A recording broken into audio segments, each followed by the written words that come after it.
Hey everyone, welcome to The Bold and the Beautiful. I'm Oma, and I'm so excited to have you here. If you love Bold and Beautiful update, then you're in the right place. Make sure to hit that subscribe button and turn on notifications so you never miss a video. Alright, let's dive right in. I still remember the first night I met Luna Nozawa. It was raining hard that evening, the kind of rain that feels like it's trying to wash something away, but never really can. I was sitting at Il Giardino, just trying to clear my head after another argument with my father, Bill Spencer. The rain hit the glass, the restaurant lights flickered softly, and I just wanted to disappear for a while. That's when I saw her. Luna had this quiet, almost haunting kind of beauty. She looked fragile, like a bird that had flown through a storm and barely made it out alive. She smiled at me that night, and it wasn't the kind of smile that felt fake. It was soft, tired, maybe even broken. And that was exactly what drew me in. Because I knew what it was like to be broken. I didn't know then that her brokenness wasn't innocent. That it had edges. That it could cut. At first, she was everything I thought I needed. Someone who looked at me not as Will Spencer, the heir, the spoiled son, the golden boy who never lived up to his father's name, but as a person. She made me feel seen. And for someone like me, who'd spent his life trying to live up to a legacy he didn't ask for, that meant everything. But I see now, that was her first trick. She studied me like a textbook. Learned my soft spots, my insecurities, and my fears. She knew exactly which buttons to press, and she did it so gently that I didn't even realize I was being played. When she told me she was pregnant, I felt my whole world tilt. There was this rush of fear, confusion, and, I'll admit it, a strange sense of hope. Because part of me thought maybe this was my chance to finally build something real. To be the kind of man my father never believed I could be. But the truth was, Luna didn't want me. She wanted power, protection, a way to avoid the prison cell she deserved. By the time I realized that, it was too late. I remember the day everything came crashing down. The day we found out Luna was still alive. Everyone had assumed she was dead. There'd been whispers, rumors, even a few half-hearted memorials. People moved on. But when she walked back into that room, standing there in front of my family, with that smug, knowing little smile, I swear I felt the air leave my lungs. It wasn't just shock. It was betrayal, deep and personal. My mother, Katie, just froze. My father's jaw clenched so hard, I could see the vein in his temple pulsing. Bridget stood behind him, her face pale as a ghost, like she couldn't process what she was seeing. And Luna? She just stood there, hands on her stomach, like it was some kind of shield. "Don't look so surprised," she said, her voice dripping with that manipulative sweetness she'd perfected. "I'm not going anywhere. Not until my baby's born. My baby." That's what she said, and that's what broke me. Because she knew what that word did to me. She knew how desperately I wanted to believe that there was something good, something pure that could come from all this chaos. But deep down, even then, I could feel it. Something wasn't right. Lee Finnegan tried to defend her. Said she'd been trying to help Luna. Said Luna needed guidance. But that woman, Lee, she made the biggest mistake of all. She thought Luna could be fixed. She thought she could tame the storm inside her. She was wrong. I saw it in Luna's eyes, that hunger, that cold determination. It wasn't survival. It was ambition. She didn't care about redemption or second chances. She wanted control. And she'd use anyone, even an unborn child, to get it. I can still hear her voice the night she cornered me at the mansion. Everyone else had gone to bed. The house was dark, the air thick with silence. She found me standing in the living room, staring at one of my father's photos, him with me as a kid, back when things were simple. She stood there in the doorway, hand on her belly, and said, "You'll protect me, won't you, Will? You have to. For the baby." There was something in her tone, not fear, not vulnerability, but expectation. Like she already knew I would. And I did. Because despite everything, some part of me still cared. I wish I could say that was noble, that I did it out of love or compassion. But the truth is uglier. I did it because I didn't want to face the guilt of being the reason another person, another child, suffered. But the more I tried to protect her, the more I realized she didn't want protection. She wanted power. Deacon started noticing things first. He's a good man, though he doesn't always act like it. He tried to warn me, told me Luna wasn't what she seemed, that Sheila was manipulating the whole situation behind the scenes. But by then, Sheila had already lost everything. Her relationship, her job, her sanity. She blamed Luna for it all, and she wasn't entirely wrong. Luna's lies had started unraveling every life she touched. And then came the rumors. Whispers that someone wanted Luna gone, really gone this time. At first, I didn't believe it. I thought it was just gossip. But when I started finding strange things, a broken glass in Luna's room, a set of car keys missing, and that eerie feeling of being watched, I knew something was coming. And deep down, I think Luna knew too. The last time I saw her alive, it was raining again.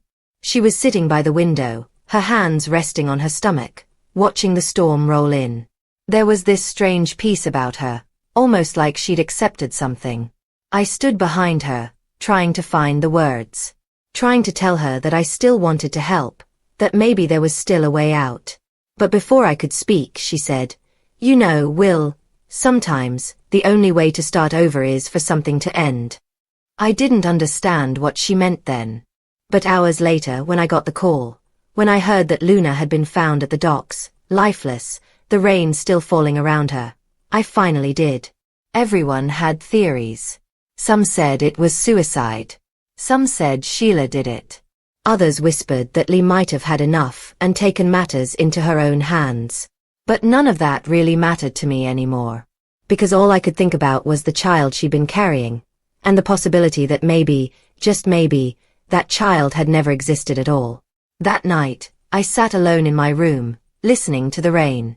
I kept hearing her voice, that soft, haunting whisper. "You'll protect me, won't you?"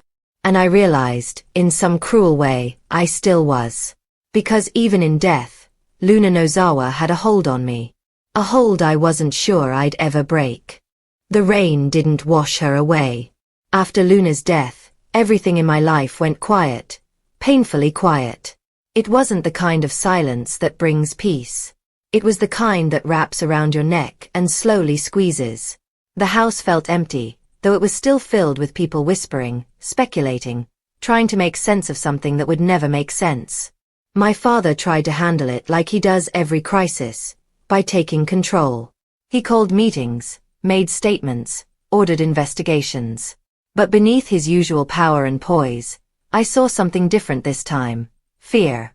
Not fear of the truth, but fear of what the truth might do to our family.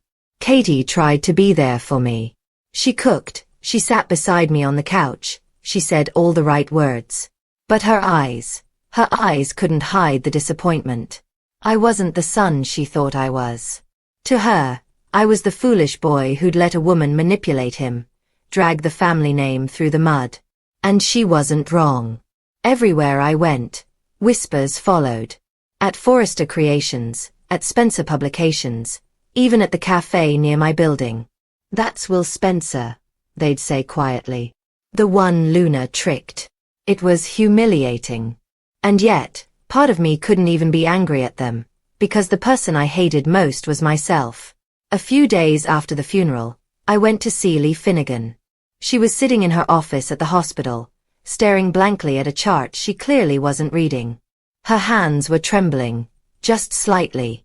She didn't look up when I came in. "Will," she said softly.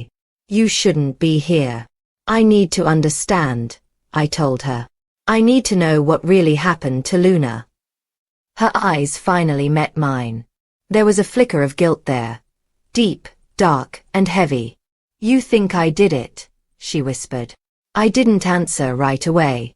I wanted to say no, to defend her. But the truth was, I didn't know what I believed anymore. She sighed and leaned back in her chair. "I tried to help her," she said. I really did. I thought if I could guide her, teach her empathy, give her structure, maybe she could change. But some people are born without that part that feels. Her words chilled me. She wasn't always cruel, Lee continued. She had moments where I thought she cared. But it was always a performance. She learned how to mimic emotions the way a musician learns notes. Perfectly. Effortlessly. But there was never any music behind it. I sat in silence, my chest tight. Did you? I started to ask, but she cut me off. No, she said firmly, shaking her head. I didn't kill her. But I won't lie to you. I wanted to. God help me, I wanted to. Her voice cracked on that last word. That's when I realized, Luna didn't just destroy my life. She'd broken everyone who'd tried to save her. That night, I couldn't sleep. Every time I closed my eyes, I saw her face. Not the smiling version, not the manipulative one, but the one from the morgue photo. Cold. Still. Gone. I kept wondering if she'd known it was coming. If she'd felt fear in those last seconds, or if she'd accepted it like she accepted everything else, with that eerie calm that made her seem untouchable. I thought about her last words to me. Sometimes, the only way to start over is for something to end. What if she knew? What if she'd orchestrated her own death? One final act of control, one last way to make sure we never forgot her. It sounded crazy. But then again, everything about Luna had been. Sheila Carter came to see me a week later. When I opened the door, I almost didn't recognize her. The woman who used to walk into every room like she owned it now looked small, older, softer, like life had finally taken more than she had to give. I'm not here to cause trouble, she said quietly, her voice trembling. I need you to hear me out. I let her in, against my better judgment. She sat on the edge of the couch, twisting a tissue in her hands. I didn't kill Luna, she said before I could even ask. But I think I know who did. My heart stopped. Who? I asked. She looked at me for a long moment, her eyes glistening. Deacon told me something before he left town. He said Lee wasn't the only one who wanted Luna gone. There was someone else. Someone who felt Luna had ruined too many lives already. She hesitated, her voice dropping to a whisper. Your father. I froze. It didn't make sense. My father wasn't a saint, not by any stretch, but murder? That wasn't his style. He fought his battles with money and power, not blood. Sheila, I said slowly, that's impossible. She shrugged, her eyes full of sorrow. Maybe. But impossible things happen every day in this town. For days, I couldn't get her words out of my head. I started noticing things. The way my father avoided the topic, how he dismissed the investigation, how quickly he shut down anyone who tried to dig deeper. It was as if he wanted the whole thing buried. One evening, I went to his office. He was sitting behind his desk, staring out the window at the city lights. Dad, I said, my voice shaking a little, I need to ask you something. He didn't turn around. If this is about Luna, drop it. I can't, I said. I need to know what really happened. He finally faced me, his expression unreadable. You're better off not knowing. That's not an answer. It's the only one you're getting, he snapped. Then softer, almost pleading. Let her go, Will. For your own sake. That's when I knew. He wasn't just protecting himself. He was protecting me. Because maybe he hadn't killed Luna. But maybe he'd ordered someone else to. The realization hit me like a punch to the gut. He thought he was saving me. He thought that by erasing Luna, he could erase my mistake, my shame. But what he really did was ensure I'd never heal. Because now, every time I look at him, I don't see my father. I see the man who decided I couldn't handle the truth. Weeks passed. The world moved on. News outlets stopped talking about Luna.